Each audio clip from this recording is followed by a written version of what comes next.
Welcome to IBN India Business News. For the last week of April 2024. IBN is a weekly business news capsule for various segments comprising business leaders, managers, researchers, scholars, business management students and teachers. IBN presents each week's important business events across various sectors in a sequential manner for convenient consumption of information. Auto sector.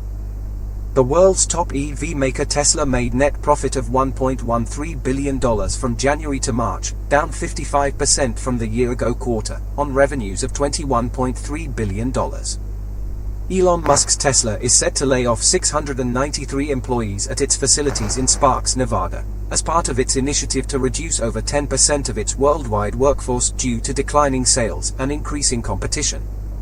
Elon Musk called the job cuts a necessary step to reorganize the company for the next phase of growth. Hemant Bakshi, the CEO of Ola Cabs, the ride-hailing arm of ANI Technologies, has quit barely 4 months into the job even as the firm plans to undertake a restructuring exercise that will affect at least 10% of the staff, sources told Money Control. Aviation sector. Air India and All Nippon Airways, Japan's largest airline, signed a code-share partnership on May 23, 2024. The agreement allows passengers of both airlines to use a single ticket to combine flights between India and Japan. India's largest airline Indigo has entered the long-haul market by ordering 30 wide-body aircraft. The airline has placed an order of 30 Airbus A350-900 aircraft. The aircraft will be powered by Rolls-Royce's Trent XWB engines. The Delhi High Court ordered the Directorate General of Civil Aviation to deregister all 54 aircraft leased to the bankrupt airline Go First within 5 working days. The DGCA complied with the order, and the lessors have since claimed their aircraft. Liking the video? Like and share. Core sector. Gajanan Sampatrao Kale became the CEO of Tata Power Delhi Distribution Limited, replacing Ganesh Srinivasan, who had held the position since 2019. Kale has been with Tata Power since 2003 and previously served as the CEO of Tata Power Arma Distribution Limited from 2018 to 2020. Gautam Adani's Ambuja Cements Limited plans a series of acquisitions and investments as part of a $9 billion quest to overpower Aditya Birla Group's Ultratech Cement Limited as the country's largest cement maker. Tata Steel UK will close 2 blast furnaces at its Port Talbot plant in South Wales to replace them with an electric arc furnace. The company rejected a union request to keep one furnace running to prevent job losses, saying the proposal was not financially or operationally viable. Reliance Industries has bought 2 million barrels of Canadian crude from Shell for July delivery, marking the Indian refiner's first oil purchase from Canada's new Trans Mountain pipeline, trade sources said. Missed the previous videos? Want to access all previous week's videos? Subscribe to IBN. Finance sector. Paytm has completed the migration of merchant customer accounts from its payment bank to other unified payments interface after it received a go-ahead from the National Payments Corporation of India. The Reserve Bank of India took action against Kotak Mahindra Bank in April 2024 due to serious deficiencies and non-compliance in several areas, including data security issues, business continuity and disaster recovery, IT inventory management, patch and change management, user access management and vendor risk management. Invesco Asset Management India, its CEO Saurabh Nanavati, and 4 others paid 4.98 crore rupees to settle a regulatory violation case with the Securities and Exchange Board of India. The case was related to alleged violations of mutual fund and portfolio management norms. 2 ESL Group entities face bankruptcy proceedings for allegedly defaulting on repayments adding up to 520 crore rupees. The National Company Law Tribunal admitted ESL Homes Private Limited and Primcom Media Distribution Ventures Limited into insolvency for failing to repay 260 crore rupees each. IREDA gets Navratna status. IREDA, also referred to as the Indian Renewable Energy Development Agency, was introduced in 1987. The initiative plays an essential role in promoting and financing renewable energy projects throughout India. Minority shareholders of ICICI Securities led by Bengaluru-based investment manager Manu Rishi Gupta have filed a class action suit with National Company Law Tribunal against ICICI Bank's bid to delist its broking arm from the Indian bourses. Healthcare and pharma sector. Health and fitness firm Healthify Me, commonly known as Healthify, has laid off 150 employees as part of its restructuring exercise.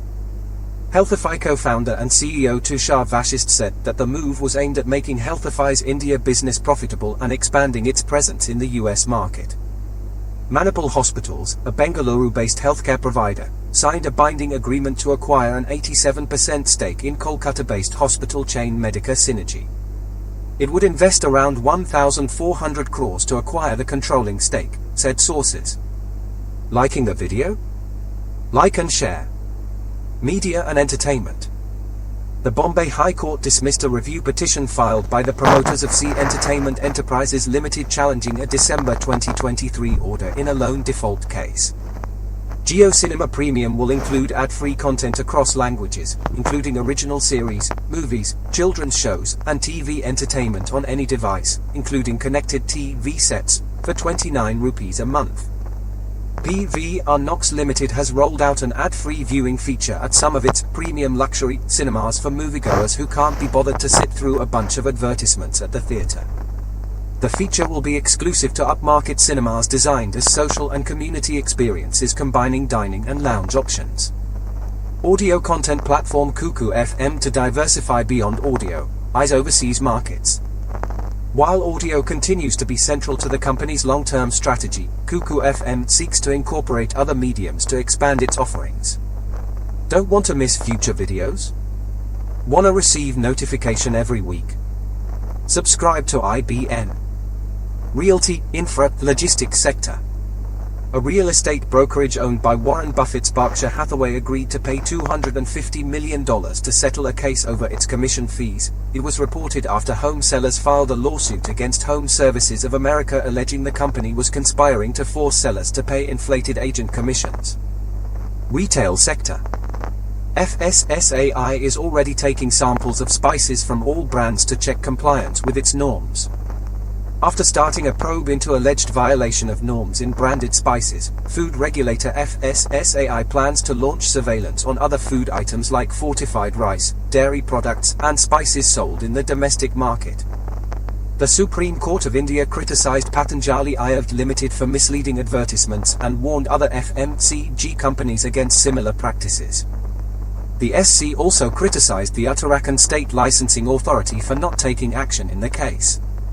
Indian manufacturer Abreast Food Products said its spices were safe for consumption after Singapore authorities asked an importer to recall a product for inspection, following a sales ban in Hong Kong, which warned of a cancer risk. Swiggy has submitted confidential documents to the Securities and Exchange Board of India for its upcoming initial public offering. Cerelac added sugar below prescribed limit, says Nestle India CMD. As per the FSSAI, the permissible level of added sugar is 13.6 grams per 100 grams of feed. Nestle is 7.1 grams, which is well below the standards and the maximum limit set up, Narayanan, CEO Nestle India said. Kids retailer First Cry to refile DRHP with updated financials. In the refile DRHP, First Cry has disclosed the latest financials for the first 3 quarters of the financial year 2024. The company's revenue from operations was recorded at 4,814 crore rupees while its net losses were 278 crore rupees till third quarter of financial year 24. RPG Group in for a do-over as a Sion takes charge. Anand Goenka, the 40-year-old vice chairman of the $4.4 billion RPG Group, is charting a new course for the conglomerate. Liking the video? Like and share. Startup sector. Enam Holdings, along with their investor partners, are set to acquire a 40% stake in WeWork India for 1,200 crores, $155 million. The Bonsoli family, led by Enam Holdings promoters Akash Bonsoli, will be part of the consortium that buys the stake in a secondary share sale. Baiju Ravendran, founder and CEO of Baiju's, has reportedly secured a private debt of approximately 30 crore rupees to cover the March salaries of employees amidst financial challenges faced by the edtech company. The National Company Law Tribunal in Bengaluru imposed a 20,000 Indian rupees cost on edtech company Baiju's for failing to respond to an insolvency plea filed by Surfer Technologies in February. Surfer Technologies claimed that Baiju's owes them 2.3 crore rupees.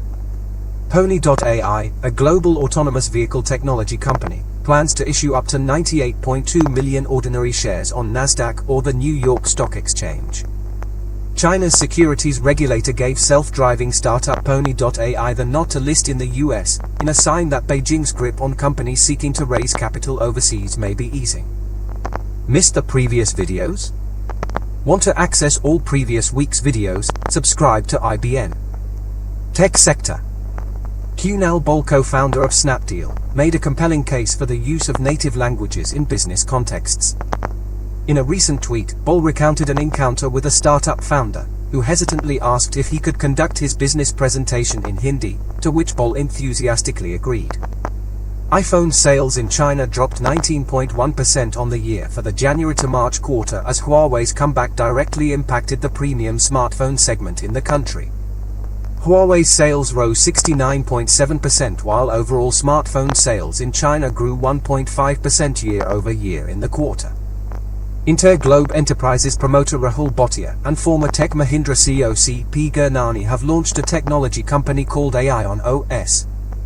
It will use artificial intelligence to assist firms in decision-making through a SaaS platform in the travel, transportation, logistics, and hospitality sector. Microsoft has unveiled a new family of AI models, focusing on devices like smartphones and other consumer applications that can function even in offline and resource-constrained environments. The first model in the series, called Phi 3 Mini, has 3.8 billion data parameters and is aimed at tasks like photo and video editing, voice transcription, and note-taking. Microsoft hopes to make it easier for developers to deploy AI models and bring cost-efficient generative AI solutions to enterprises and consumers through its Azure cloud platform. Ankiti Bose, co-founder of Zilingo, filed a criminal complaint against fellow co-founder Dhruv Kapoor and former COO Adi Vaidya, alleging cheating, threats, and sexual harassment. Bose's removal over alleged financial irregularities in May 2022 preceded this. Google announced that it would delay the phase-out of third-party cookies in Chrome until early 2025, instead of ending in the fourth quarter of 2024. The company cited regulatory pushback as the reason for the delay. The exact timing of the phase-out in 2025 has not yet been determined. Messaging giant WhatsApp told the Delhi High Court on Thursday that it would cease to function if it was compelled to break the encryption of messages. As a platform, we are saying if we are told to break encryption, then WhatsApp goes, its counsel told the court. Tata Electronics is investing in high-tech machines to manufacture iPhone casings in India. This partnership with companies in Pune and Bengaluru is a step towards localizing production and reducing reliance on China. The machines are being tested at Tata's Hosur facility and are expected to help India reach its goal of exporting $300 billion worth of electronics by 2025. Alphabet Incorporated closed decisively above a $2 trillion market capitalization for the first time, as a powerhouse earnings report reassured investors that the Google parent would be a major player in artificial intelligence. Over the last few weeks, Google has laid off several of its employees in a bid to slash costs. The most recent job cut struck its entire Python team following a move aimed at reducing costs by hiring less expensive labor outside the United States. The report underlined that the Sundar Pichai-led company would essentially set up a new team in Germany's Munich that would act as cheaper labor. Premji Invest, the family office of Azim Premji, is set to bolster its investments in artificial intelligence companies. Premji Invest manages over $10 billion for the tech mogul. Srinivas Pallia, the newly appointed CEO and MD of Wipro, is set to receive a maximum compensation of $7 million per year for the first 2 years of his tenure. The compensation includes a cash component ranging between $1.75 million to $3 million per annum. Telecom sector. Kumar Mangalam Birla thanks PM Modi for support, says FPO marks the beginning of Vodafone Idea 2.0. Kumar Mangalam Birla commends the 18,000 crore rupees Vodafone Idea FPO, marking the commencement of Vodafone Idea 2.0. HMD Global, the maker of Nokia phones, is open to sourcing semiconductor chips from India for both its brands for local production and exports if they meet quality and cost factors, according to Ravi Kanwar, Vice President, India and APAC at HMD Global. Missed the previous videos? Want to access all previous week's videos? Don't want to miss future videos? Want to receive notification every week? Subscribe to IBN. See you next week. Till then, stay curious, stay informed.